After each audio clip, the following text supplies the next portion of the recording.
Hi, we're Richard and Jackie from Early Retirement Wanderlust. We're on the start of our 5-week European tour and we're currently in Spain. Yep, we have no plans, no bookings, we have no idea where we're going, but we just know we're going to have a fab time.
We've just woken up from our first night in Spain, and what a glorious place we have chosen to stay for the night.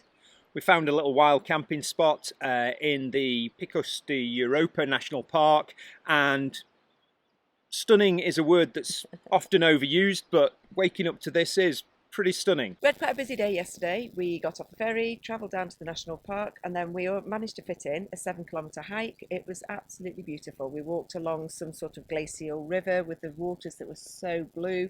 And then I found on all trails a route that was only a mile and a half. I thought, oh, nice little jaunt out in the area. It was 3/4 of a mile that way, 3/4 of a mile that way, but it was beautiful. I think when we came here, we were really naive because we got no idea, A, that this national park was here, or there were mountainous regions in this part of northern Spain. We obviously knew about the Pyrenees, but nothing like this, and it is just beautiful. So we've got a couple of days exploring around here before we move on. So today, we have got up nice and early because it was roasting hot yesterday and we don't really want to be out walking in the full heat of the day, and we've got a little gorge walk lined up that is meant to be quite iconic. Pictures on the internet look stunning, so we'll just see how we go. Richard says a little gorge walk. It's 12 kilometres each way, but it does say in the details that you can obviously come back at any point.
As you can see, we had a great day doing the Ruta Del Cares. It definitely lived up to expectations. It was stunning, and it was also really, really tiring.